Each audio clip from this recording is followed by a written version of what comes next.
ကျေးဇူးဟုတ်ကဲ့မင်္ဂလာပါဗျာကျွန်တော်တို့ကနော် Python class ပေါ့နော် V4 D1 ကနေပြီးကြိုးစားပါရယ်ဆိုတော့ကျွန်တော်မနေ့ကစပြီးတော့ကျွန်တော် attendance ပုံစံလေးလုပ်ပေးပါမယ် attendance software လေးရေးပေးပါမယ်နော်အဲ့တော့ဆရာတို့သုံးလို့လွယ်အောင်ကျွန်တော် Telegram bot လေးတစ်ခုဖန်တီးပေးလိုက်မယ်ဆိုတော့နော်အဲ့ဒီ bot လေး link ကိုကျွန်တော်ပို့လိုက်မယ်ဆိုတော့ဘယ်လိုပုံစံလုပ်မယ်တွေးထားလိုက်လဲဆိုတော့နော်ကျွန်တော်ကဒီဆိုရပါတော့9နာရီကနေ9နာရီ5မိနစ်အတွင်းမှာကျွန်တော်ကုတ်လေးတစ်ခုချပေးလိုက်မယ်နေတိုင်းတော့အဲ့ကုတ်ကပြောင်းနေလိမ့်မယ်နော်ဒါတင်တန်းလာတက်တဲ့လူတွေမှပဲသိလိမ့်မယ်ဆိုတော့ကျွန်တော်9နာရီ5မိနစ်မှာကျွန်တော် server run ပေးလိုက်တဲ့ဆိုတဲ့အချိန်မှာဆရာတို့ဒီ9နာရီ5မိနစ်ကနေ9နာရီ7မိနစ်အတွင်းမှာဒီစာနာထောင်ရင်းနဲ့ပဲဖြစ်ဖြစ်ပေါ့နော်ဒါမှမဟုတ်ရှင်လည်း9နာရီကနေ9နာရီ5မိနစ်ဆိုရင်ပိုကောင်းမှာတယ်နော်9နာရီကနေ9နာရီ5မိနစ်အတွင်းမှာကျွန်တော်ကုတ်လေးတစ်ခုကိုချထားပေးမယ်ရေးထားပေးမယ်ပေါ့နော်ဆိုတော့အဲ့ဒီကုတ်ကိုဘောကိုခေါ်ပြီးတော့ဘောရဲဝင်ပြီးဆိုလို့ရှိရင်အဲ့ဒီကုတ်လေးထည့်ပေးလိုက်ပါမနက်ပိုင်းကျရင်လုပ်ပြပါမယ်နော်ဆိုတော့အဲ့လိုထည့်လိုက်ပြီးဆိုလို့ရှိရင်ဆရာတို့အဲ့ဒီအတွက်အတန်တက်ကောက်ပြီးသားဖြစ်သွားပါလိမ့်မယ်နော်သူကနေပြီးတော့နော်အတန်တက်ချင်အောင်မြင်ပါတယ်ဘာညာဆိုပြောလိမ့်မယ်ဆိုတော့ပြီးသွားပြီဆိုလို့ရှိရင်လည်းကျွန်တော်တို့ကနော်အဲ့ဒီအချိန်မမီလိုက်ဘူးဆိုလည်းရတယ်10နာရီနော်ထိုးကန်ဒီ9:55နေ10နာရီအတွင်းမှာနောက်တစ်ချိန်ကျွန်တော်အတန်တက်ထပ်ကောက်ပေးမယ်ရတခါပေးရင်ရပြီနော်အခါတချို့ကြံရမှာတော်လို့ကျွန်တော်နှစ်ခါခေါ်ပေးရနော်အဲ့ဒီအချိန်မှာလည်းတချို့မပေးရသေးတဲ့လူတွေနောက်တစ်ခါထပ်ဖွင့်ပေးမယ်အဲ့ဒီချိန်ညလို့ရှိရင်တန်တက်ပေးလိုက်ပါဆိုတော့အဲ့ဒီနီလန်နဲ့ကျွန်တော်တန်တက်ကောက်လိုက်မယ်နော်ဆိုတော့အဲ့ဆိုရင်ကျွန်တော်တို့မရှိရတော့ဘူးနော်ပြီးတော့ဆိုလို့ရှိရင်ခွင့်ကိစ္စတချို့လည်းနော်ကျွန်တော်ကူညီပေးနေတဲ့လူတွေတွေ့ရပါတယ်နော်ဆရာတို့လည်းရင်းရင်းနဲ့ရှုပ်ကုန်တာဖြစ်မယ်ကျွန်တော်တို့ဒီတိုင်းလိုက်ပေးလိုက်တာโอเคရတော့နော်အမှန်တမ်းပြောတာဆိုတော့နော်ပြန်ပေါင်းလိုက်တဲ့အခါကျလို့ရှိရင်ကျွန်တော်ဂျားထဲမှာကြံခဲ့တဲ့လူတွေလည်းနော်တချို့လည်းဟိုမကြံခဲ့တာကြီးဖြစ်သွားရဆိုတော့အာနာရတယ်ဆိုတော့ခွင့်ရဆိုပြီးတော့ကျွန်တော်မထားတော့ဘူးအဲ့တော့ဘယ်လိုပြောချင်တာလဲဆိုတော့တပတ်မှာတရက်ဗျာနော်တရက်ဆိုတော့ဒါတက်စရာမလိုကွာနော်အမှန်တမ်းပြောမယ်ဆိုလို့ရှိရင်ငငယ်ចောင်းသားဘွားလိုပဲအဲ့အတန်းထက်ကောက်တဲ့အချိန်လေးမှာဝင်ပြီးတော့အတန်းထက်ရအောင်ဝင်ကောက်လိုက်တပတ်မှာတရက်တော့ဝင်ရအောင်တက်လိုက်ကွာဆိုတော့အဲ့ဒါတော့ကျွန်တော်နည်းငယ်သေးချို့တော့တပတ်လုံးပြရမယ့်အချိန်တွေမှာရှိကောင်းရှိနိုင်တယ်ရတယ်အဲ့လောက်ထိ short ပေးလိုက်အောင်ပဲဒါပေမဲ့နှစ်ပတ်ခွင့်လုံးဝမတိုင်ဘူးတနည်းအားဖြင့်ဒီစင်းထဲမှာမလုံးဝမပါဘူးဆိုရင်တော့ကျွန်တော်တင်တန်းထုတ်ပါမယ်ဆိုတော့အဲ့ဒါဆိုရင်တော့ fair ဖြစ်မယ်ထင်တယ်နောက်ပိုင်းကျရင်ကျွန်တော် project တွေပါလုပ်ပြီးဆိုလို့ရှိရင်အဆင်ပြေအောင်လို့ဆိုတော့လုံးဝတစ်ခါမှ Zoom မတက်ဘူးတစ်ခါမှ Google Meet မတက်ဘူးဆိုရင်တော့ဒါတင်တဲ့ပုံစံနဲ့တော့အဆင်ပြေမှာမဟုတ်ဘူးဘာလို့လဲဆိုတော့ကျွန်တော်တို့ကနောက်ပိုင်း project တွေလုပ်ရပြီဆိုလို့ရှိရင်နော်ထွက်မှာပဲဆိုတော့ဒါမှမဟုတ်လို့ရှိရင်မပါလာမှချင်းအတူတူ Google အနေနဲ့လေးလူခွဲပြီးတော့ကန့်လိုက်အောင်အဲ့တော့ခွင့်ထုတ်တယ်လေ time အနေနဲ့တော့ရတယ်ကျွန်တော်တို့ကအဲ့ဒီထဲမှာပါအောင်သာအတန်းတက်ကိုပါအောင်သာလာပြီးတော့ပေးကြည့်ပါအချိန်အတိအကျရှိပြီးသားဆိုတော့ဘာမှလည်းခေါင်းမစားနဲ့9နာရီနဲ့9နာရီ5မိနစ်မှာလာပြီးအတန်းတက်လာပေးလိုက်မမီဘူးဆိုလို့ရှိရင်ကျွန်တော်တို့က9:55နဲ့10နာရီအတွင်းမှာလာပေးလိုက်โอเคအဲ့ဒါတွေကိုကျွန်တော်တို့လုံးဝတက်လို့မရဘူးကျွန်တော်အင်တာနက်လုံးဝအခက်အခဲဖြစ်သွားတယ်နှစ်ပတ်လုံးကိုတကယ်ရမပေးမိဘူးဆိုရင်တော့ဒါကိုယ်စီစဉ်တဲ့ကိုသာနော်တကယ်ချင်းပေါင်းတွေကိုညှိလိုက်တော့နော်တင်တဲ့ကနေတော့ leave လိုက်ပေါ့နော်ဒါမှမဟုတ်လို့ရှိရင်ကျွန်တော်ထုတ်ခံရမှာပါပဲမထုတ်ပါဘူးအပွင့်လင်းပြောတာအဲ့တော့တကယ်ချင်းငါတော့မတက်နိုင်တော့ဘူးငါ့ကိုဗီဒီယိုလေးယူထားပေးပါဆိုပြီးတော့ကိုယ့်ဟာသာကိုအပြင်မှာဒါနော်ညှိပြီးတော့ဒါသူစီကနေဗီဒီယိုလေးယူပြီးကြည့်လိုက်ပါတင်တဲ့မှာတော့ကျွန်တော်ဗီဒီယိုပေးတာထုံးစံမရှိဘူးပြီးတော့တယောက်ချင်းကိုလည်းကျွန်တော်ဗီဒီယိုလိုက်ပို့ပေးနေဖို့လည်းအဆင်မပြေဘူးအဲ့တော့တစ်ပတ်စာတင်တော့မယ်ပြီးရင်တော့ဖြတ်စားစီဖြတ်သွားပေးမယ်ဆိုတော့အဲ့ဒီပုံစံနဲ့ဆိုရင်လေ့လာလို့ရမှာတင်တယ်နော်အဲ့ဒါဆိုရင်တင်တန်းပြီးရတဲ့အထိတော့50တော့ကြံမယ်ထင်ပါတယ် open type ဖွင့်လိုက်ရင်တေးကြတယ်တယောက်မှလည်းကြံမှာမဟုတ်နော်ဒါတော့နောက်ဆုံးကျွန်တော်ရဲ့ decision ကိုချပေးတာโอเคအဲ့တော့ပြောချင်တာပြောပြီးပြီဗျာစာဖတ်တော့ဆိုလို့ရှိရင်ကျွန်တော်တို့ကဒီနေ့စာစပြီးလေ့လာပါမယ်ဒီနေ့စာစပြီးလေ့လာမယ်ဆိုလို့ရှိရင် certificate မပေးပါဘူးဆရာဆိုတော့ကျွန်တော်တို့ကနော်ဒီနေ့လေ့လာမှာဗာလဲဆိုတော့ Python ရဲ့ logic condition မှာအဲ့တော့ Python ရဲ့ logic condition တွေကျွန်တော်တို့ကဘာတွေလဲ logic condition okay logic ဆိုတဲ့စကားကိုနည်းနည်းမရင်းနေဘူးဗျာကိုယ်နည်းနည်းကစိမ့်နေဆိုရင်တော့မှာပဲ condition ဆိုတဲ့စကားနဲ့ programmer တွေနဲ့တော့ဒါနော်တည်ထားတဲ့အထက်မှာပါတဲ့အရာပေါ့နော် okay ခဏနော်ဟာမြင်အောင်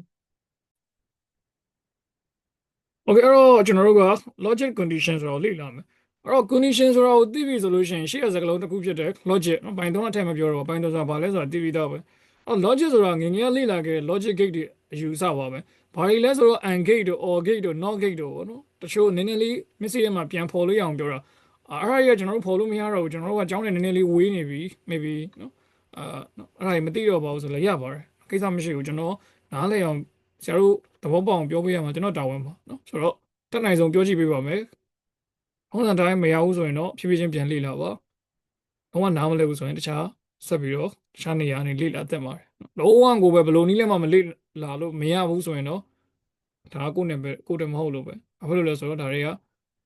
အလွယ်ဆုံးအရာတွေပဲဖြစ်နေသေးလို့ပါနော်ဆိုတော့အလွယ်ဆုံးအတွက်ကိုယ့်ရဲ့ဇွဲကိုဖြတ်ကျော်နိုင်ပြီလားဒီအတွက်မှရိုင်းနေနေဆိုရင်တော့သိပြီးချင်းနေမကောင်းဘူးနော်နောက်မှပိုခက်လာဖို့ပဲရှိပါတယ်အဲ့တော့ Python က logic condition တွေကိုပြောမယ်ဆိုလို့ရှိရင်ကျွန်တော်တို့ကအချက်၃ချက်ပေါ့နော်တနည်းအားဖြင့် gate 3 gate or logic အကြောင်းအရာ၃ခုကိုသိရင်အလုပ်ဖြစ်ပါတယ်အဲ့ဒါတွေကဘာတွေလဲဆိုတော့ပထမဆုံးကျွန်တော်တို့ကစပြီးတွေ့ရမှာတော့ logical နော် Boolean logical operator တွေစတွေ့ရပါမှာအဲ့ဒီမှာပါလာတဲ့ Boolean ဆိုတဲ့နော်ကျွန်တော်တို့ကအခြေအနေပေါ့နော် Boolean ဆိုတဲ့အရာ Boolean ဆိုတာဘာလဲရှေ့မှာတစ်ခါတော့တွေ့ခဲ့ဘူးပါတယ်အဲ့ဒါကဘယ်နေရာမှာတွေ့ခဲ့ရလဲဆိုတော့ဆရာတို့ဒီ primitive data type ဆိုတဲ့စကားလုံးမှာ Boolean ဆိုတဲ့ data type ကိုတွေ့ခဲ့တာအဲ့ဒီတော့ထွေထူးထူးမပြောခဲ့ဘူး Boolean နဲ့မှာ true နဲ့ false နဲ့ပဲရှိရလို့ပြောတယ် Boolean ဆိုတာဘာနဲ့တူလဲဆိုတော့ကျွန်တော်တို့ကအခြေအနေနှစ်ခုကိုပဲရယူကန်ထစားတာကိုကျွန်တော်တို့က Boolean သုံးပါတယ်ဘာလဲအခြေအနေနှစ်ခုဘာလဲအခြေအနေနှစ်ခုဆိုတာကဘလို့ပဲတွေးသူသည်နှစ်ခုတည်းပိုပြီးမရှိဘူးနော်သူ့မှာဘာပဲပါလဲဆိုအခြေအနေနှစ်ခုနော်အခြေအနေနှစ်ခုပဲပါတယ်ကိုကတုံညနဲ့တစ်လို့သတ်မှတ်ရင်တုံညနဲ့တစ်နဲ့ပဲပါတယ်သူ့မှာ true နဲ့ false နဲ့ပေးမှဆိုရင် true မဟုတ်ရင် false ပဲ false မဟုတ်ရင် true ပဲတစ်မဟုတ်ရင်တုံညပဲတုံညမဟုတ်ရင်တစ်ပဲတစ်တက်သမတစ်လည်းမရှိဘူးနော်တုံညလည်းမရှိဘူး30ဆိုတာလည်းမရှိဘူးအခြေအနေကအမြဲတမ်းနှစ်ခုပဲရှိတယ်ဒါဟာမျိုးကိုကျွန်တော်တို့က Boolean logical operator လို့ခေါ်တယ်အတွေးခေါ်လေးစပြီးပါလာပြီနော်အဲ့လိုကြီးမပြောနဲ့ဗျာအဲ့လိုကြီးပြောနားမလဲဘူးနားမလဲဆိုမေ့လိုက်နော်โอเคအဲ့တော့ဒါကြီးနားမလဲတယ်ဆက်သွားလို့ရတယ်ဒါ Boolean logical operator ကိုရှင်းပြတာအပထမဆုံးစတွေ့ရမှာ and condition ပေါ့နော်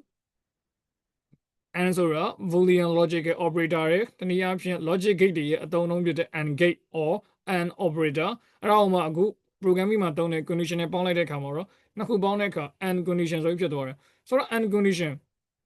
condition ဘယ်နေရာမှာသုံးပါလဲကျွန်တော်တို့ဒါလေးပဲမှတ်မယ် okay အခြေခံနေပဲမှတ်မယ်ဆိုတဲ့လူကလည်းဒါတော့သိတဲ့နဲ့ and condition ဆိုတာဘယ်နေရာမှာသုံးပါလဲဘယ်နေရာမှာသုံးပါလဲဆိုတော့ all true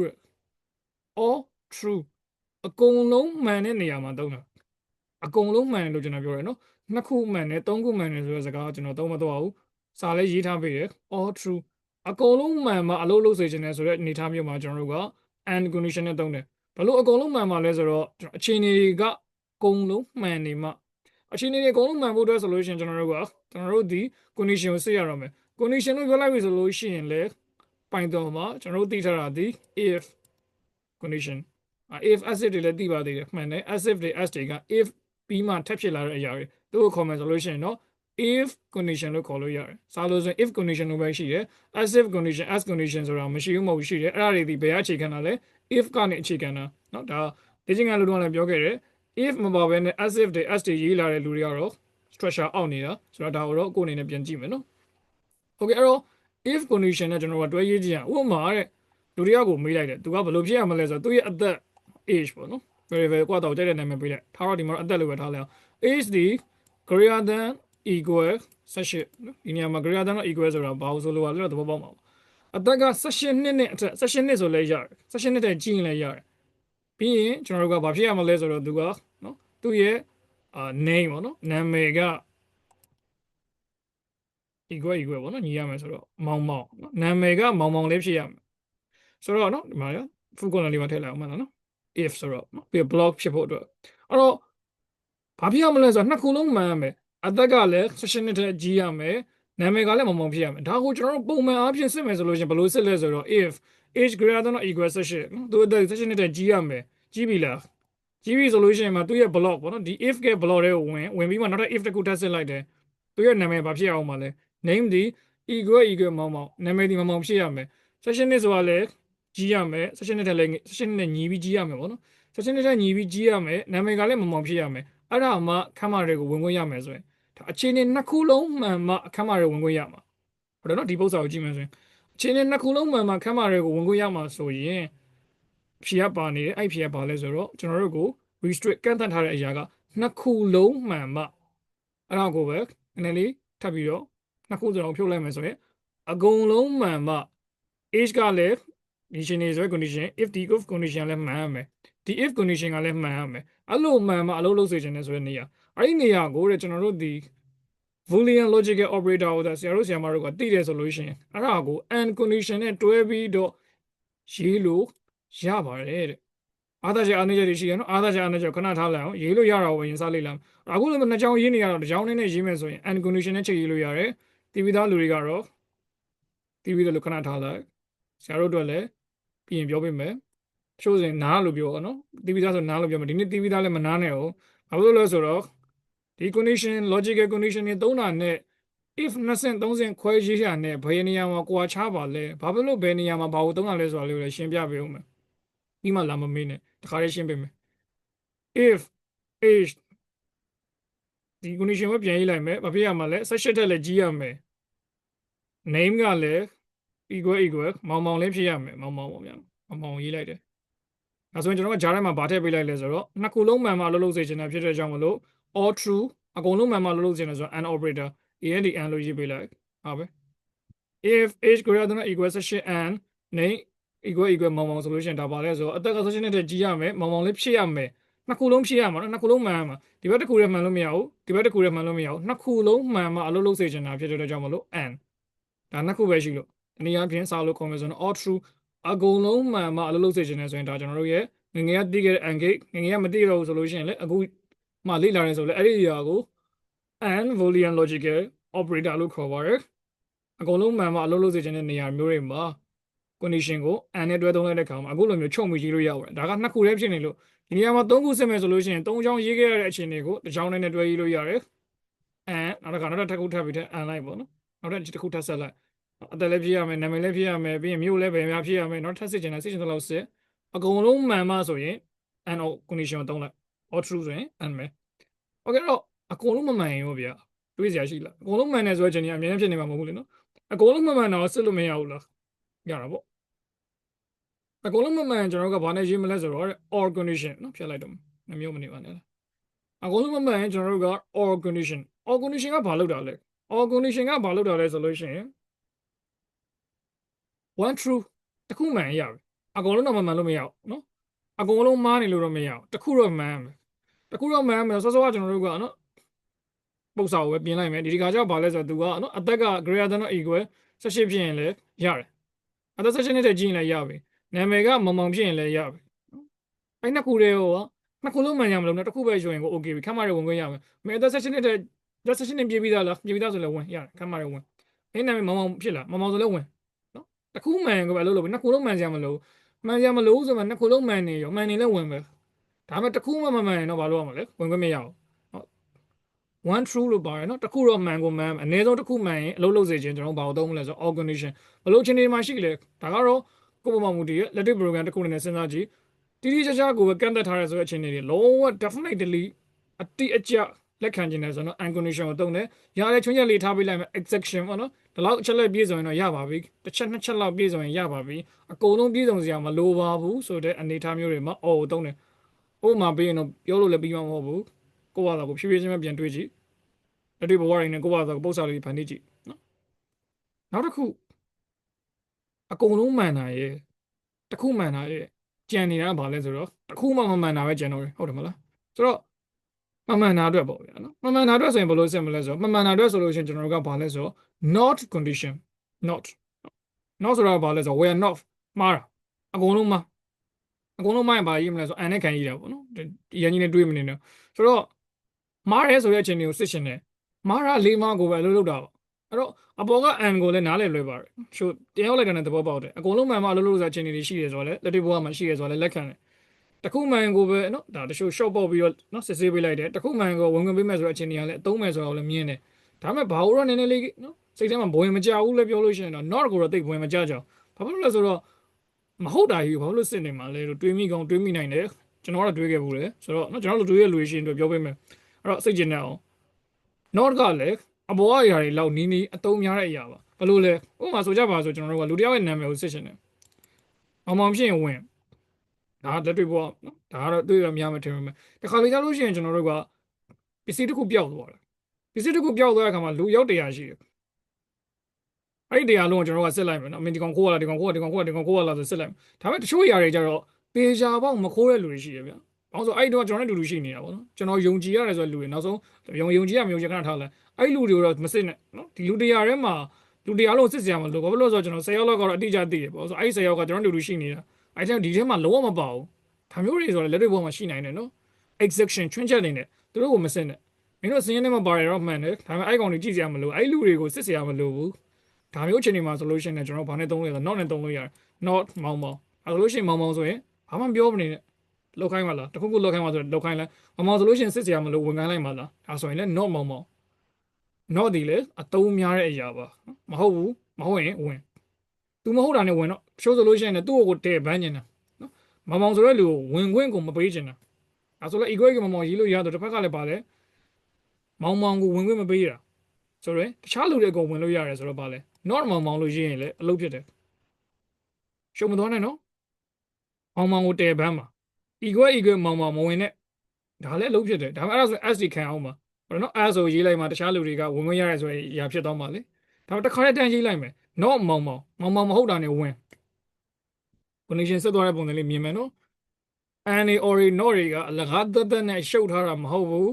ဥပမာလေးကိုဖြည်းဖြည်းချင်းပြန်တွေးပြောရတာ model နည်းသိပြီးတော့နော်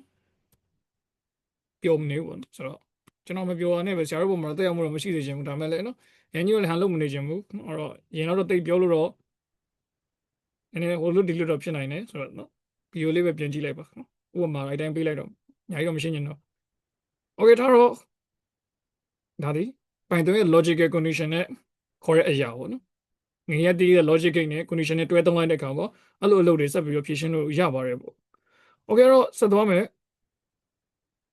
Python logical operator and or not တွေက special keyword ပေါ့နော်သူတို့ကိုအရေးတဲ့အခါမှာ special keyword လို့ခေါ်ပါတယ်တနည်းအားဖြင့်ပြောမှဆိုရင်ဒါဒီ special keyword ကွန်ပျူတာကသိပြီးသားအရာတွေ and or not တွေကိုဘယ်လိုရေးရမလဲဆိုတော့ကြိုက်တယ်လို့ရေးလို့ရတယ်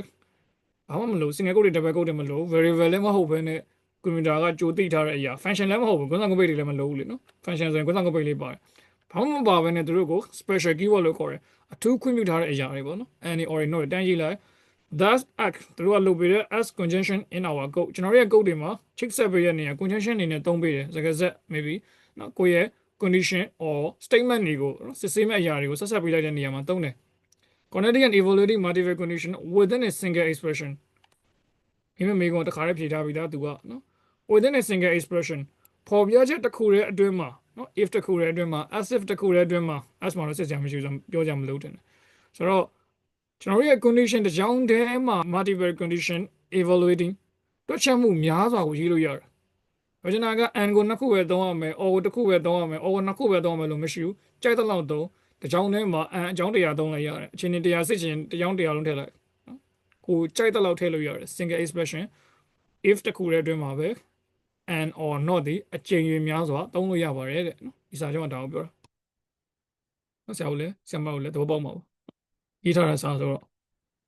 okay အဲ့တော့ဥပမာလေးကြည့်အောင်ဥပမာလေးကြည့်အောင်ဆိုလို့ရှိရင်ကျွန်တော်တို့ကသူဥပမာလေးပေးထားတယ် temperature equal 25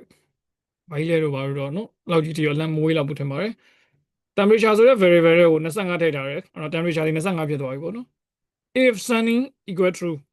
if sunny ဆိုတဲ့ထဲကို true ဆိုတဲ့ရာထည့်လိုက်တယ်အဲ့ဒီမှာ true က string ဟုတ်တယ်မလားပုံမှန်ဆိုစာသားလို့မြင်တယ်အဲ့ဒီမှာစာသားဆိုတဲ့အရာကြီးဖြစ်နေမယ်လေသူ့မှာ single column မပေါ့ double column မပေါ့ဘာဖြစ်လို့လဲဘာဖြစ်လို့လဲဆိုတော့အဲ့ true ဆိုတာလေ special keyword ပဲနောက်တဲ့ special keyword တစ်လုံးရှိသေးတယ် false false true တို့ false တို့ဆိုတာကွန်ပျူတာသိပြီးသားအရာပါဘာနဲ့သိရလဲဆိုတော့ BOO ဆိုတော့မှလေ့လာခဲ့တဲ့ boolean operator တွေအနေနဲ့သူကသိတယ်ကွန်ပျူတာလက်ခံထားတဲ့ boolean operator ဆို true or false ပဲမှန်မှန်မမှန်မှဒီတက်တော့မဖြစ်နိုင်တော့မမှန်တမှလည်းမရှိဘူးမမှန်တမှန်လည်းမရှိဘူးမှန်မှန်မမှန်မှားတာပဲအဲ့တော့လည်းဒီနေ့ခေတ်နော် theory ရှိပါတယ်မေ့သွားပြီပေါ့နော်တတိယအနေပြန်ပြောတာပေါ့နော်အာ binary theory ပေါ့နော် binary theory digital theory ပြီးရင် analog digital theory နော်ပြောမယ်လို့အားချောင်ထားရနော်သတိပေးပေါ့နော်ပြောပေးမယ်ပြောမယ်နော်တတိယအနေပေါ့နော်ဒီနေ့တော့မပေါ့ဒီနေ့တော့မမေးနဲ့နော် if temperature greater than 20 and x sunny ပေါ့နော်ဆိုတော့ if condition စစ်ထားတယ် temperature greater than 20 temperature က20ထက်ကြီးရမယ်ကြီးလားဆိုတော့ကြီးနေရပဲနော်25ထက်ထားဆိုကြီးပါတယ်ဆိုတော့ဒီဘက်က condition မှန်တယ်ပေါ့ဗျာနော်ဒီကောင်မှန်သွားပြီသုံးတဲ့ operator and ဆိုတော့ဆက်ကြည့်အောင်မယ်ဒီနေရာမှာ or ဆိုရင်ကြည့်နေတယ်အောက်ကအလုပ်ကိုလုပ်ပြီနော်သူရဲ့ block ကအလုပ်လုပ်ပြီဘာလို့လုပ်တာလဲတွေဘာတွေထိတော့မလုပ်ထင်ပါတယ်နော် if condition မှန်သွားပြီဆိုလုပ်တော့မှာဒါပေမဲ့ and ဖြစ်နေရပြောကြနောက်ကိုဆက်ကြည့်အောင်နောက်ကိုဆက်ကြည့်တဲ့အခါမှာ is sunny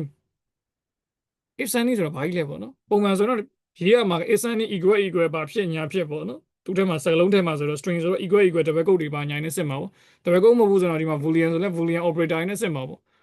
့ပြဿနာကဘာလဲဆိုတော့ is sunny လို့ပဲရေးထားတယ်ဒါကလည်း Python မှာပဲတွေ့ရတဲ့အရာပေါ့နော်ရှား programming မှာဆိုဒီနေရာမှာဘာဖြစ်ရမလဲဆိုတော့ ဒီလိုမျိုးရေးချင်းကသူ့ကိုဖြန့်ပြီးတော့ရေးလိုက်မယ်ဆိုလို့ရှိရင် it sunny equal true ဒီလိုဖြစ်မှာပါလိုလေး single လေးနဲ့ maybe single မပါဘဲနဲ့လေအလုပ်လုပ်ပါပါတယ်အားလည်းလုပ်ပါတယ်နော်တော့ဒါလေးပဲထည့်ပေးလိုက်ပါ is sunny equal true အဲ့လိုမျိုး equal true ဆိုတဲ့အချိန်နေ false ဆိုမရဘူးနော်တခါတည်းပြောရနော်မျက်စိတော့မရှုံနဲ့Python က simple syntax တော့ဖြစ်တယ်အဲ့ဒီ simple syntax ဖြစ်တာပဲတခါတည်းမျက်စိလဲထွက်သွားလည်းဖြစ်စေနိုင်တယ်ပုံမှန် programming မှာဆိုရင်တော့ဒါဒီ is sunny ဆိုတာဒီရဲ့ true နဲ့ညီသလားဆိုပြီးတော့ရေးထားတာဘာလို့လဲဆိုတော့သူကတဲ့ Python မှာ equal true ကိုပဲရတယ် boolean operator တွေက true ဆိုတဲ့အရာကိုစစ်မယ်ဆိုတဲ့အခါမှာတဲ့ equal true လို့ရေးမယ်ဆိုတဲ့အစား is sunny ဆိုပြီးတော့တလုံးနဲ့ပဲ variable ကိုရေးလိုက်ခြင်းက equal true ဆိုတာနဲ့အတူတူပါပဲပြောချင်တာကဒီ is sunny equal true ဆိုတဲ့စာကြောင်းနဲ့ if is sunny ဆိုတဲ့အရာနဲ့ Python မှာလို့ပြောရနော် Python မှာအတူတူပါပဲဒီလိုရေးတဲ့စာကြောင်းနဲ့ဒီအပေါ်က if အခုလိုရေးထားတဲ့စာကြောင်းပေါ့နော်အတူတူပါပဲဘာဖြစ်လို့လဲ Python ရဲ့ structure ရတာပါထပ်ပြောပါမယ် true အခြေအနေမှာပဲသူ့ရဲ့ variable ကိုတိုက်ရိုက် if variable ဆိုပြီးတော့တန်းရေးခွင့်ရှိတာပါ false မှာတော့သုံးလို့မရဘူးနော် false မှာမရဘူးလို့ပြောနော် false ကိုစစ်ချင်ရင်တော့တေချာတယ် equal false ဆိုပြီးရေးမှရမယ် okay ရှင်းခဲ့ပြီနော်ဘာလို့ဒီလိုဖြစ်သွားလဲမဖြစ်ပါနဲ့တော့temperature 20ထက်ကြီးရမယ်ဆိုတော့ကြီးပါတယ်မှန်တယ် and x sunny equal true လို့ဖတ်လိုက်မယ်နော်တခါတည်းပဲဒီမှာတော့မရေးထားဘူးဆိုရင်နားလည်သွားပြီဆိုရင် x sunny equal true ဆိုတော့ဖြစ်ပါတယ် true ကလည်းအဲ့တော့ true ထည့်ထားတာဟုတ် true ထည့်ထားတာ true နဲ့ညီလားဆိုတော့ညီတာပေါ့နော်ဆိုတော့နှစ်ခုလုံးမှန်တယ်နှစ်ခုလုံးမှန်တော့ဒီစာကြောင်းအဖြေထွက်ပါမယ်နော်ထွက်မယ်နော် okay ခေါင်းမစားဟုတ်တယ်နော်အကြောင်းမသိမပြောတာနော်ဆက်သွားမယ် Hugs umbrella equal fox Hugs umbrella ကို fox ထည့်ထားပါတယ် if is sunny equal true ရေးရတော့ is sunny မှာရေးထားတာဆရာတို့မျက်စိထဲမှာမမြင်တာသေးမှကျွန်တော်ဖတ်ပြရတာနော် if is sunny လို့ရေးထားပါမယ်ကျွန်တော်နားလည်ရမှာဒီ equal true ပါနော်အဲ့ if is sunny equal true ဆိုတော့မှန်နေပါပြီပြီးနောက်ကစဖတ်လိုက်တဲ့ or operator နောက်ကကြည့်ကုန်မနေနဲ့တော့ဒီအဖြစ်ထွက်မှာပါဘာဖြစ်လို့လဲဆိုတော့ or operator ဆိုတော့တခုမှန်ကိုပဲအလုပ်လုပ်ပါပြီတခုကမှန်သွားပါပြီ x sunny ကငကိုကြရင် true ထည့်ထားတာဆိုတော့ဘာမှလည်းကြားထဲမှာပြောင်းသွားတာမရှိသေးဘူးဆိုတော့ x sunny ထဲမှာ false မပြောင်းသေးဘူးနော်မပြောင်းသေးဘူးဆိုတော့ true ပဲဖြစ်နေဦးမှာပဲအဲ့တော့ if x sunny ဆိုတာတွေ့ရတဲ့ divide နဲ့အဖြေကထွက်နေပါပြီ or ရောက်တဲ့ချိန်မှာပေါ့နော် or ရောက်တဲ့ချိန်မှာထွက်သွားပါပြီသူရဲ့ operator ကနောက်ကအကောင်ကြည့်စရာတော့မလိုတော့ဘူးတကယ်လို့မှားနေသေးရင်နောက်ကိုဆက်ကြည့်မှာပေါ့နော်နားလည်မယ်ဆိုရင် has umbrella equal true လို့ရေးထားချင်တာဒါပေမဲ့ equal true ဖြစ်မနေခဲ့ပါဘူးဒီ condition ကမှားတယ်နော်ဒါပေမဲ့အဖြေကထွက်သေးတယ်ဘာဖြစ်လို့လဲသုံးထားတဲ့ operator ဒီ or operator တိကျပြောမယ်ဆိုလို့ရှိရင်တော့ or logical operator ဖြစ်နေတဲ့အတွက်တစ်ခုမှန်ရင်လောက်တာဖြစ်တဲ့အတွက်ကြောင့်မလို့ဒီစာကြောင်းလည်းအဖြေထွက်ပါတယ်ထွက်တယ်နော်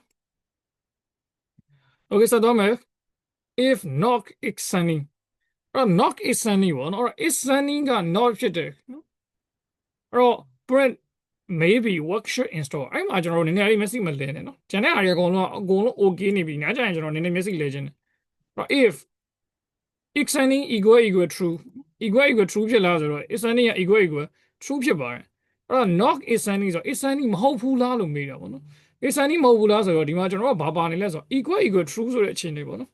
equal true ဆိုတော့ is sunny က equal true ဖြစ်လားဆိုတော့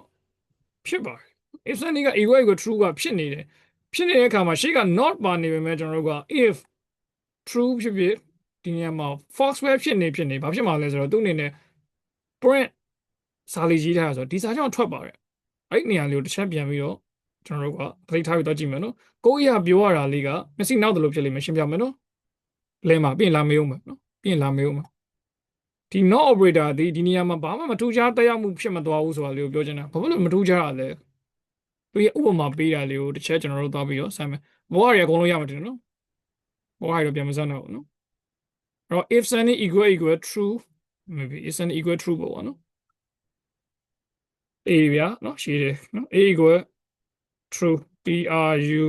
true နော် true လို့ထည့်လိုက်တယ်ဘာမှမဟုတ်ဘူးဒီတိုင်း true လို့ထည့်ထားတာပြီးရင် if not A ဟာပဲလေ A ပဲ true ဆိုတော့ equal true ဆိုတာအတွက် A လို့ပဲရေးလိုက်တယ်ပြီးရင် print okay အားရပါဗျာဒါကတော့ပေါ်တကယ်တစ်ခုရေးလိုက်မယ်နော်ပြီးရင်ကျွန်တော်တို့က run လိုက်မယ်အပြည့်ထွက်မလဲကြည့်မယ်နော် okay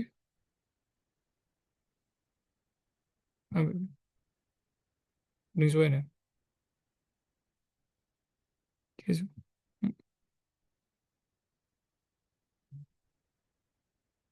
အော် loading ဆွဲလို့မရှိသေးနော်တချို့နည်းနည်းလေးဒါလေးပြီးမှ run ပေါ့နော်အဲ့ဒါဆိုရင်ပုံမြန်ထားပါဗျာနော်ကျွန်တော်နော်ခုမပြီးရမှန်းလိုက်မယ် okay အဲ့တော့ကျွန်တော်တို့ကအဖြေထွက်လာ if not a print high ဒီမှာတော့ဒီအဖြေနော်ဆိုတော့သူရဲ့ကျွန်တော်တို့က not a equal true false false ဖြစ်သွားတယ် a equal true ဆိုတာကိုပြောင်းပြန်လှန်လိုက်တယ်အဲ့တော့ဒီနေရာမှာကျွန်တော်က fox လို့ထည့်လိုက်မယ် FALC fox အစီလဲမလဲနဲ့ဦးနော်နောက်ဒီကြောင်းမဲ့လန်းလိုက်တာဆိုတော့ပြန်ရမယ်အဖြေကမထွက်ဘူးအဲ့တော့ fox မှလည်းမထွက်ဘူး true မှလည်းမထွက်ဘူးအဖြေထွက်နေရလားအဖြေမထွက်နေရလားဆိုပြီးတော့ရှုပ်တတ်တယ်နော်အဲ့နေရာလေးကိုသွားပြီးတခြားကြည့်မယ်ကျွန်တော်အခုဒီမှာအဖြေထွက်တယ် high အဖြေထွက်လာတာဒီ not a ဆိုတော့ကြောင်းမဲ့လန်းလိုက်တာ equal true ဆိုမှ program ကအလုပ်လုပ်မှာအဲ့တော့ not a ဆိုတော့ not fox ဖြစ်သွားတာပေါ့နော်ဒီနေရာမှာဝင်သွားမှာဒီအခုဆိုရင် fox ဝင်သွားမှာအဲ့တော့ not fox ဆိုတော့ဘာဖြစ်သွားလဲ boolean မှာ false မဟုတ်ရင် true ပြန်ရောက်သွားတယ်အဲ့တော့ဒီလို not a လို့ရေးထားတာဒီလက်ရှိမှာတော့ false ဖြစ်တာဖြစ်တဲ့အတွက်ကြောင့်မလို့ not fox ဖြစ်နေတယ် not for ဒီ for မဟုတ်ရဘူးဆိုတဲ့အဓိပ္ပာယ်ဖြစ်သွားတာပေါ့နော် for မဟုတ်ရဘူးဆိုဘာဖြစ်သွားလဲ true ဒီနေရာမှာ not ရဲ့အဓိပ္ပာယ်နော်အင်္ဂလိပ်စာရင်းနဲ့ not ဒီအငင်းတွေပါသွားလို့မနေနဲ့အောင်နားလည်းတလို့ဘာသာပြန်တာဖြစ်တဲ့ကြောင့်မလို့တချို့လဲနော်ကိုကအဲ့လိုလေးပဲလွယ်နေတယ်ထင်လားလို့လွယ်တယ်လို့ပေါ့နော်ဆရာတို့မျက်စိထဲမှာဒါကလွယ်လွယ်လေးပဲဒါမှအရင်ကြီးရှုပ်မသွားနဲ့လို့ပြောချင်တာဆိုတော့ဒါဒီ condition ရ true နဲ့သွားတူနေတဲ့အတွက်သူကဘာဖြစ်သွားလဲဆိုတော့ဖြေထွက်လာတာ okay ဆောစောလို့ကျွန်တော် true ပြန်ပြောင်းလိုက်မယ်ဒီညမှာ true true အဲ့ဒါ true ကြတော့ထွက်တယ် not true ကြတော့ not true ဖြစ်သွားပြီခုဆိုရင်နော်ဒီဟာကိုဖတ်မယ်ဆိုရင်နားလည်ရမှာဒီ not a ဒီ not true okay တော့ပြန်စမ်းမယ် not true not true ဆိုတော့ဘာဖြစ်သွားလဲဆိုတော့ fox ဖြစ်သွားပြီ fox ဆိုတဲ့အရာဒီကျွန်တော်ရဲ့ program ကအလုံးမလုံးနိုင်ဘူး if fox ဆိုတာမရှိဘူးနော်ဒီနားလေးကိုမြင်မယ်နော်ဒါကြောင့် not ကနည်းနည်းခက်ရှုပ်ရှုပ်ရယ်ပြီးတော့နော်အဲ့မှာ true နဲ့ fox နဲ့ပြောင်းပြန်လန်လိုက်တဲ့အရာဘာဖြစ်လို့ not ဖြစ်သွားတာနဲ့ဘာဖြစ်လို့ true ကနေပြီးတော့ဘာဖြစ်လို့မပေါ်လာတာလဲတွေ fox တွေမပေါ်လာလဲနေမတွေးမနေနဲ့ true ကြောင့်မပေါ်လာလဲမဟုတ်ဘူး fox ကြောင့်မပေါ်လာလဲမဟုတ်ဘူး not ရဲ့အလုံးလုံးပုံကသူ့ကိုပြောင်းပလိုက်တယ်ပြောင်းပလိုက်တာဖြစ်တဲ့အတွက်ကြောင့်မလို့ဒီနေရာမှာ true မဟုတ်ရင် false false မဟုတ်ရင် true ဖြစ်သွားတာတခြားအရာနဲ့စမ်းကြည့်ရင်တော့ဆရာတို့အနေနဲ့မြင်ရမှာမဟုတ်ဘူးဒီဥပမာကနော်တွေးမယ်ဆိုလို့ရှိရင်တော့နည်းနည်းလေးတွေးလို့ကောင်းတဲ့အရာလွဲနိုင်တဲ့အရာပေါ့နော်ဆိုတော့အဲ့ဒါကိုတစ်ချက်ပြောတာဘယ်လိုလူတွေလွဲမှာလဲဆိုတော့အရန်တွေးရလူတွေလွဲမှာပုံမှန်တိုင်းကြည့်မယ်ဆိုလို့ရှိရင်တော့ရိုးလေးပါပဲနော် not fox ဖြစ်နေတော့ true ဖြစ်သွားတယ် not true ဆိုတော့ fox ဖြစ်သွားတယ် fox ဆိုတာပြင်မထွက်တော့ဘူးအဲ့ဒါလေးတော့ဖြတ်နိုင်ရင်ကိစ္စမရှင်းတယ်မဟုတ်ရင်အဲ့နားမှာနေထက်လဲအောင်ပါမေးလာမေးအောင်ပါဘာလို့အဲ့လိုဖြစ်တာလဲကျွန်တော်တို့မှမထွက်ပါဘူးလို့ထွက်ပါတယ်လုံးမပြီးရင်တခြားတွေသွားဆန်းပြီးတော့ okay sorry မပိတ်တယ် boolean operator နဲ့ဆန်းနော်ပြီးမှ not နဲ့တခြားအရာနဲ့သွားသုံးပြီးတော့ဆရာတို့ဒီ not a မဟုတ်ပါဘူး not a ဆိုရင်ထွက်ပါတယ် not b ထွက်ပါတယ်လုံးမနေနဲ့ boolean operator ထည့်ထားပြီးဆန်းမှ not ကိုချက်ချင်းချင်းသွားပြီးတော့အလုပ်လုပ်တာရက်သွားမှာဒီနေရာမှာ extend တွေ true တွေပဲမထည့်ထားမနဲ့ extend တွေတော့ a လို့ထည့်ပြီးဆန်းပြီးတော့ not a တွေပဲသွားလုပ်ရင်အဖြေကထွက်နေလိမ့်မယ်လို့အဲ့ဒါကိုပြောတာနော်ထားပါတော့ဗျာမပြောတော့ဘူး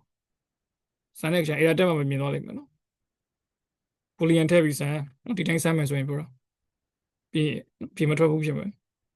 yes ကိုပြန်ဖွင့်နေတယ်ခဏလေးနော်ဟမ် yes ဟာဖွင့်ထား yes ကိုကြောင်းပါအေး only okay sorry ပါပြန်ရောက်တော့ဟမ် okay ဆက်တော့မယ် and has president လာပြန်ပြီ president အော်လာပြန်ပြီမဟုတ်ဘူးဒီတနေ့မပြောရသေးဘူးထင်တယ်ဗျနော်ထားပြောပြီးတော့ဆိုလေခွန်းလို့နော်အဲ့တော့ president ဆိုတဲ့စကားလုံးပေါ့နော် president ဆိုတဲ့စကားလုံးက programming မှာတွေ့ရများတဲ့စကားလုံးမှာ president ဆိုတာဘာလဲဆိုတော့ဦးစားပေးအဆင့်တန်းပေါ့နော်အာ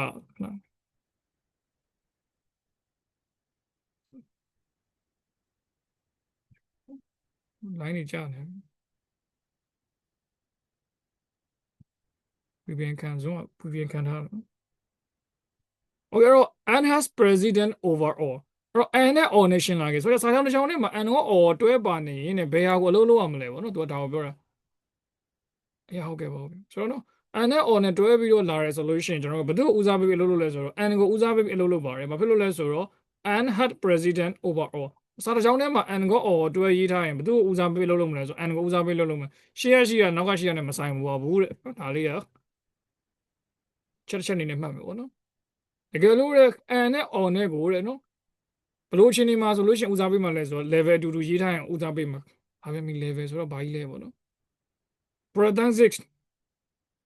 လက်သေးခွင့်မပါတဲ့အချိန်တွေမှာဆိုတော့ငငယ်ရဆိုလို့ရှိရင် looking နဲ့နေဖြည့်ရှင်းမှုမှာပါနော်နေအပေါင်း3အမြောက်လက္ခဏာပဲရေးလိုက်မယ်နော်6ဆိုတော့ဒီပုဒ်စာအဖြေပါထွက်မလားโอเคနော်ပြင်းနေကြပြီကျွန်တော်ပြင်ဆရာတို့ပြင်နေတွေ့ကိုဒီပုဒ်စာအဖြေပါထွက်မလားစနစ်ကဲရှားဖြေမဲ့သူရှိသေးလားဒီပုဒ်စာမှာဖြေထွက်ကာကူလေတာမနေကြီး36 20အာယော20 20 36 36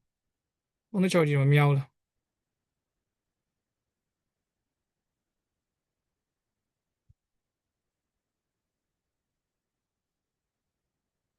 30နဲ့နော်30နဲ့20နဲ့နော်30နဲ့20နော်30နဲ့20လောက်လောက်ပါ36ကြီးတော့များတော့နော်မဖြေမိရဖြစ်မှာပေါ့နော်โอเคရပါထားပါနော်ရနော်မဖြေဖြစ်မှာပေါ့ sorry ငါလည်းနော် sorry ကျွန်တော်ပြောလိုက်မိရောနော်ဖြေမိရကိုဖြေရလို့ပြောင်းတာမဟုတ်ဘူးနော် sorry ကိုယ်မပိတ်လိုက်ဒီတိုင်းပြောလိုက်တာပေါ့နော်ဒီနေ့လွတ်နေလို့ပေါ့နော်โอเคအဲ့တော့နော်ဖြစ်တဲ့နာတော့20နဲ့30ပေါ့ဗျာ20နဲ့30မှားလို့ရတယ်ထားပါတော့နော်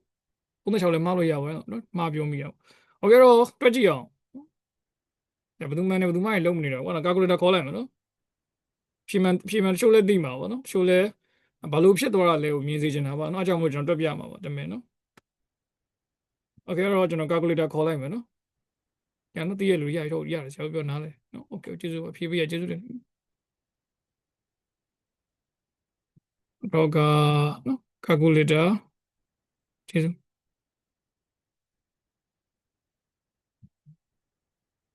ရပြီโอเคဟောကျေးဇူးအားနေတယ်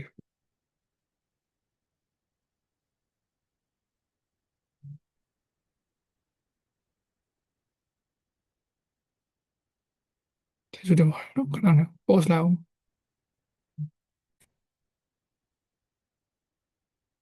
်ဒီပု္ပ္ပစာကအဖြေက20ရပါနော်20ရပါတယ်ကာကူလေတာမှာတွက်ကြည့်လိုက်ပါဆိုတော့ဘာလို့20ရလဲဆိုတော့အမြောက်သင်္ကေတကိုအရင်လုပ်ပါတယ်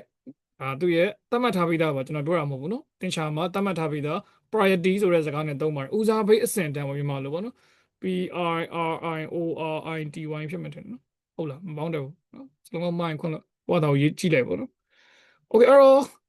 အခုတဲ့ကျွန်တော်တို့ကတကယ်လို့ n နဲ့ or နဲ့ရှင်းလာခဲ့ပြီဆိုလို့ရှိရင်တဲ့ president or priority ကဘယ်သူဦးစားပေးလဲဆိုတော့ n ကိုဦးစားပေးပါတယ်တဲ့ဘလို့အချိန်နေမှာလဲဆိုတော့ခွင်းစားခွင်းပိတ်တွေမပါခဲ့ရင်ဒါကိုရှင်းနေဒီဘက်ရောက်လာတော့ဆိုတော့စောစောပုံစံမှာလဲကျွန်တော်တို့ကလာတော့2အပေါင်း3အမြောက်6ဆိုတဲ့ပုံစံမှာဒီတိုင်းကြည့်ရရှုပ်တာပေါ့တကယ်ကိုယ့်ဘာသာကိုဒီလိုလေးခွင်းခတ်လိုက်မယ်ဆိုရင်တော့ဒါတမျိုးဖြေပြောင်းသွားပြီဟုတ်တယ်နော်ဒါဆိုရင်ဘာရမလဲဟုတ်တယ်မလားဒါဆိုရင်တော့အမြောက်လက္ခဏာလည်းမကင်နိုင်တော့ဘူးဘာလို့လဲဆိုအမြောက်ထက်ပိုကြီးတယ်ကျွန်တော်တို့ကသူ့ရဲ့လက်သေးကွင်းလို့ခေါ်တယ်ငယ်လက်သေးကွင်းလို့ခေါ်တာပေါ့နော်စာရဆိုတော့သူက protensis လို့ခေါ်ပါတယ်ဆိုတော့ protensis အကြောင်းကျွန်တော်တို့ကဦးစားပေးခံလဲဆိုတော့အမြောက်လက္ခဏာက priority ရဲ့မျက်နှာမှန်တယ်ဒါပေမဲ့သူတို့ဒီနော်လက်သေးကွင်းနဲ့ရှင်းလာတဲ့ခါမှာတော့လက်သေးကွင်းရှင်းတဲ့အပိုင်းလေးကိုအရင်စပြီးရှင်းပါတယ်ဆိုတော့ဒါမျိုးပေါ့နော်အဲ့တော့ကိုကားရဲ့ရှင်းကျင်တယ်ဆိုလို့ရှိရင်တော့လက်သေးကွင်းနဲ့ရေးပါတဲ့နော်ဆိုတော့ဒီဒါစာလေးကဒါကိုပြောတာပေါ့နော် parenthesis and logical operator အဲ့တော့ဖြစ်တဲ့နာကတော့ and နဲ့ or နဲ့ရှင်းလိုက် and ကိုလို့လုပ်တယ်ဒါပေမဲ့အဲ့ဒါကိုခေါင်းမစားအောင်ဆိုလို့ရှိရင်တော့တခါရဲကိုကဘယ်ရာဦးစားပေးလုပ်ချင်တာလဲကိုက condition ရေးတဲ့ developer ဆိုလို့ရှိရင် sorry ခံ parenthesis လက်သက်ကွင်းလေးခတ်ပေးလိုက်တဲ့ဒါကပို့ပြီးတော့ logic ကျပါတယ်ပေါ့ logical operator နဲ့တွဲသုံးတဲ့အခါမှာ and နဲ့ or ကိုသုံးတဲ့အခါမှာဘယ်သူကိုဦးစားပေးဖြည့်ရှင်းရမလဲဆိုတော့ကွန်ဆန်ကွန်ပလီခတ်ပေးလိုက်ပါနော်ငငယ်လေးတင်ချာတွေပဲတွက်လို့ရှိရင်ဆရာမတွေပြောမှထင်ပါတယ်နော်ရှင်းလို့ရှိရင်မင်းတို့ကွန်ဆန်ကွန်ပလီထည့်ပေးကွန်ဆန်ကွန်ပလီတွေခွင်းထဲကအရင်ရှင်းနော်ပြီးမှအပြင်ရှင်းဟုတ်တယ်မလားဒီလိုတွေလာမှာပေါ့နော်ပြင်4000ခွင်းပြင်တွန်ခွင်းနော်သူတို့မှလည်း priority ရှိရနော်ဘယ်အရင်စရှင်းလဲလက်သေးခွင်းရင်ရှင်းတယ်လက်သေးခွင်းပြင်တွန်ခွင်းပြီးမှ4000ခွင်းရှင်းတယ်နော်ဟုတ်တယ်မလားငငယ်ကโอเคထားပါတော့โอเคတော့ဆက်သွားမယ်နောက်တစ်ခုကဘာလဲဆိုတော့ကျွန်တော်တို့ကနော် ဥပမာလေးတစ်ခုကြည့်အောင်ဒီနေ့ခေါင်းစားရတယ်ဆိုလဲခုနကပေါ့နော်ခေါင်းတော့မစားချင်ပါဘူးမနေ့ပြောနော်ကိုကတော့ခေါင်းစားလုံးလို့နော်သူများလိုက်ပြီးခေါင်းမစားတော့ဘူးအမှလည်းခေါင်းစားရမယ့်သင်္ကန်းစာရောက်သွားတာဆိုတော့နော်ပြောချင်တာကနည်းနည်းလေး focus ထားပြီးကြည့်ပေးပါမဟုတ်ရင်လဲမှာပါကြိုပြောတယ်နော်စိတ်အေးစိတ်နဲ့ကြည့်တင်းနေတဲ့ဘဝနဲ့ပြောချင်တာကရိုးရှင်းရှင်းလေးပဲရှိပြီးသားအဲ့ဒါကိုအရင်နားလည်အောင်လုပ်ပြီးမှထပ်ပြီးတော့စမ်းသပ်ပြပြကိုတွေးနော်စလာခဲ့ရင်ဘာလို့ဆိုတာကိုအရင်မတွေးနဲ့ဒါကဘာလို့ဒီလိုဖြစ်နေတာလဲဒါကဘာလို့ဒီလိုဖြစ်နေတာလဲဆိုတာလေးကိုပဲတွေးအောင်ရှာလိုက်နော်ချွတ်တင်ချပုံတင်နည်းလိုပဲလေနော်အမြောက်နဲ့အစားနဲ့အမြောက်နဲ့အပေါင်းနဲ့သူ့မှာဥပဒေသားတွေရှိလားသူ့ရဲ့ structure တွေရှိလားဒါလေးကိုတွေးသွားပြီဆိုလို့ရှိရင်တဖြည်းဖြည်းချင်းနားလဲသွားလိမ့်မယ်ဘာဖြစ်လို့လဲဆိုရင်တော့နည်းနည်းလေးပုံများသွားလိမ့်မယ်ဘာဖြစ်လို့လဲမမေးအောင်မဟုတ်ဘူးနော်မေးရမယ်ဒါပေမဲ့နောက်မှဖြည်းဖြည်းချင်းတွေးမယ်အရင်ဆုံးလွယ်တာကိုအရင်စပြီးရှင်းလိုက်ပါနော်အခုလေကိုနားလဲတာကိုအရင်စပြီးကြည့်မယ်နားမလဲတာဖြည်းဖြည်းချင်းတွေးတော့မယ် input value default x20 data ဆိုပြီးတော့စာလေးစာရေးထားတဲ့နေရာနေစအောင်ခေါင်းစဉ်လေးပါပါတယ်ပေါ့နော်ခေါင်းစဉ်ကတော့ Python logical condition if statement ပေါ့နော်ဒါတော့သိပြီးသားပါမပြောရလဲဆိုတော့ okay တော့ comment လေးပိတ်ထားရယ် input value comment တော့မှာပဲစာလို့ဆိုမယ်ဆိုရင်တော့ဟုတ်လားကျွန်တော်တို့ကဘာလဲဆိုတော့ before expression လား after expression လားထားပါတော့ before expression နဲ့ရေးထားတယ် input value default is string data type ပေါ့နော်ပုံမှန်ဆိုလို့ရှိရင်လည်းကျွန်တော် input နဲ့ယူမယ်ဆိုလို့ရှိရင်နော်သူ default က string ပါတဲ့သိပြီးသားပါပေါ့အဲ့လိုပြောလိုက်ပေါ့နော်အဲ့တော့ a integer input ဆိုတော့ဒီလိုပုံစံရေးလိုက်ရင်ဘာဖြစ်သွားမှာလဲဆိုတော့ကျွန်တော်တို့ရထည့်ပေးလိုက်တဲ့တန်ဖိုးဒီ integer ဖြစ်သွားပြီအဲ့တော့အရှိကနေ integer function တွေနဲ့ပြောင်းပလိုက်တယ်တကြောင်နဲ့ပြောင်းရေးလိုက်တယ်နော်မျက်စိတော့မလဲတော့ထဲမှာနော်သုံးဖို့ကဒဲပေါ့နော်မသုံးဘူးဆိုရင်တော့မှပဲ input function ကထွက်လာတဲ့ str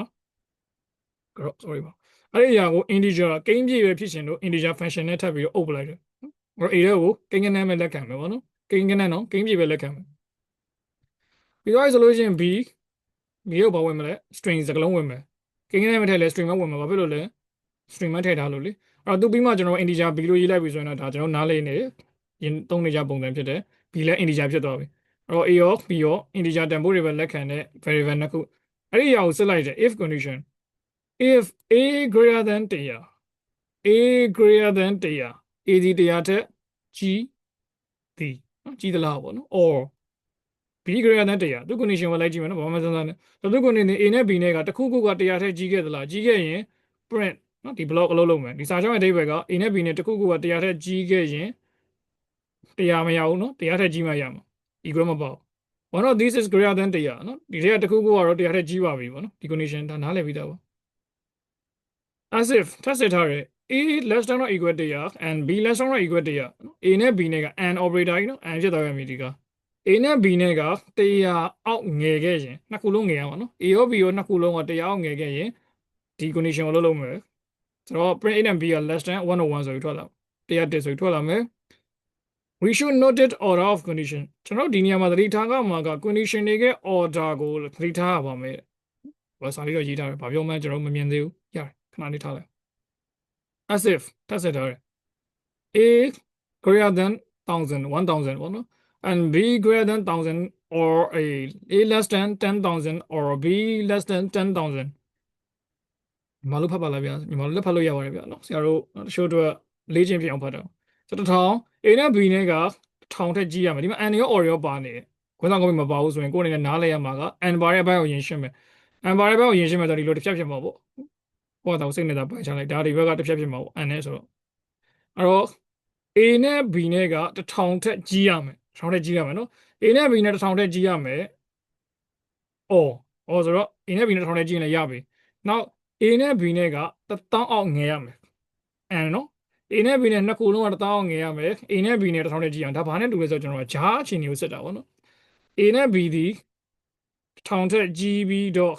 1000ဂျားတဲ့ဆိုတဲ့အခြေအနေပေါ့နော်သူကလိုချင်တာအဲ့လိုဖြစ်မှာပေါ့ဒါပေမဲ့သုံးထားတဲ့ operator or ဖြစ်နေတယ်ပေါ့နော်အဲ့တော့ဒီလိုမျိုးသာဖြစ်ခဲ့တဲ့ solution တော့ that is huge amount ဆိုတဲ့ကျွန်တော်ရဲ့ program တစ်ပုဒ်ကဒါလေးကိုရေးထားတယ်ဘယ်မှလက်ခတ်လို့လဲဘယ်မှလည်းမခက်ပါဘူး okay မခက်ပါဘူးနားလည်နိုင်ပါတယ်ဒါပေမဲ့ကျွန်တော်တို့ programming ဆိုတဲ့ programmer ရဲ့ဖြစ်လိဖြစ်တာရှိတဲ့အတွေ့အကြုံတို့ဒီမှာစပြီးတော့ဒီပု္ပ္ပစာကို ထဲဝင်လေးလေ့လာကြည့်အောင်ထဲဝင်လေ့လာဖို့ဆိုလို့ရှိရင်ကျွန်တော်ကဒီကောင်ကို copy ကူးလိုက်ပါမယ်ဒီပု္ပ္ပစာကိုနော်ကျွန်တော်ရိုက်တယ်ဖြေဦးမယ်နော်မရိုက်ဘူးနော် copy ကူးလိုက်မယ်ဆရာတို့တော့ရိုက်မယ်နော်အဲ့တော့နားရပါနော်ဆရာတို့ရိုက်မယ်ကျွန်တော်တို့ copy ကူးမယ်ဆိုတော့နော်စမ်းကြည့်နော်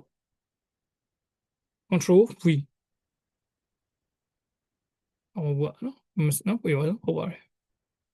ဆိုတော့ဒါကကျွန်တော် index တွေထည့်ထားလို့ပါမြင်ရမယ်ထင်တယ်နော်ပြီးကျွန်တော်ဒါလေးရေးထားတယ်နော်ဒီလိုလေးရေးထားတယ်နော်ဒါပဲကုတ်ကโอเคဒီစာကြောင်းအဲ့တော့ကျွန်တော်တို့နားမလဲစရာတော့ချက်လိုက်ပါမယ်ဒီမှာရေးထားတဲ့အရာတွေကိုနားမလဲစရာတော့မရှိဘူးထင်ပါတယ်ပိုင်သွင်းနေဘလို့ဖြစ်တယ်ဘလို့ဝါတာလို့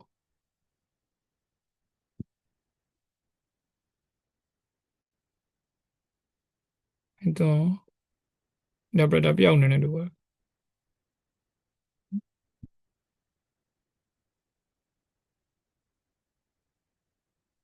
finish ဆရာ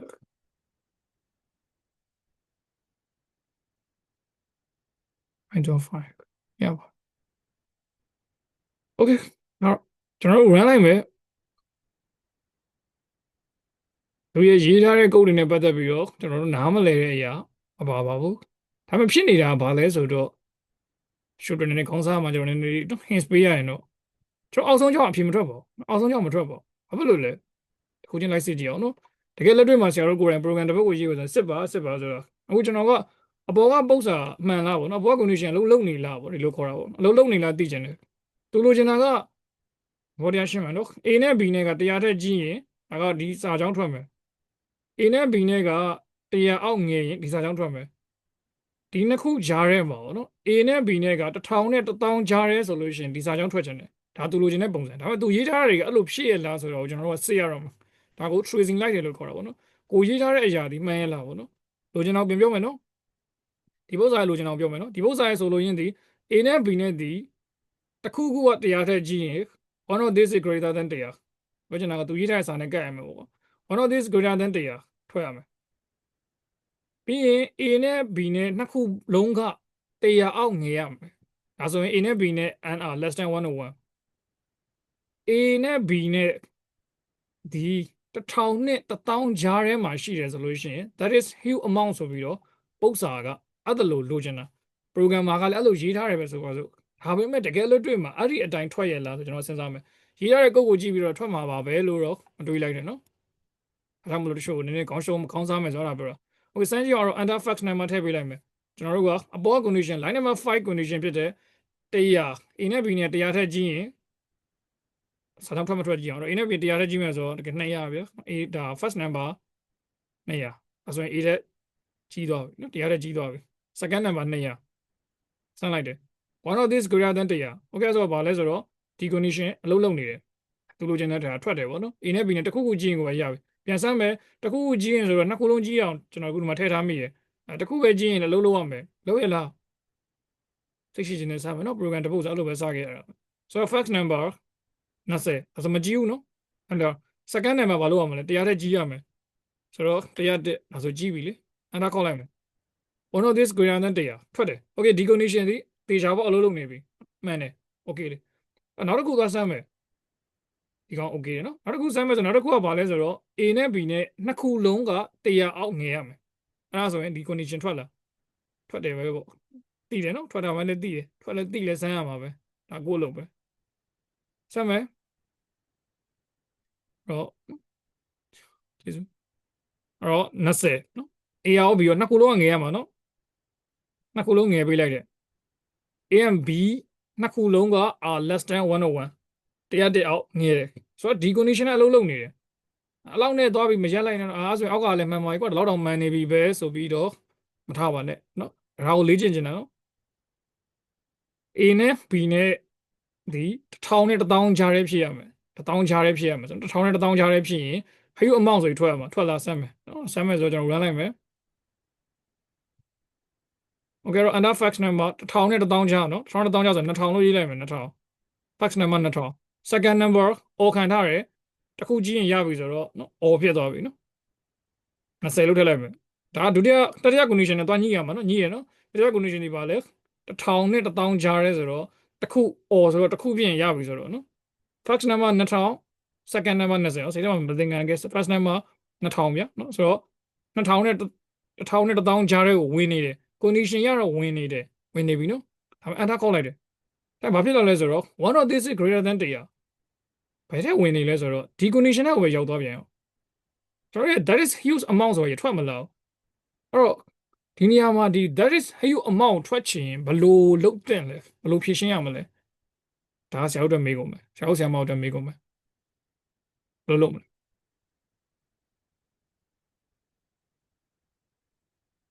နံပါတ်1နော်အိမ်စာနော်အိမ်စာနော်အိမ်စာတော့မဟုတ်ပါဘူးအကြီးကြီးပြောတာဟုတ်ပါနော်ဒီတိုင်းစမ်းကြည့်နော်စမ်းခဲ့မယ်နော်လိုချင်တဲ့ဟာကိုပြောမယ်ဒီ condition နဲ့ထွက်ရမယ်ဒီ condition နဲ့ဖြည့်ထွက်ရမယ်ဒီ condition ကိုစဉ်းစားကြမှာနံပါတ်1ဘာလို့မထွက်တာလဲအရင်ကြည့်မယ်နံပါတ်1ကဘာလို့အောက်က condition ကအလုံးမလုပ်တာလဲ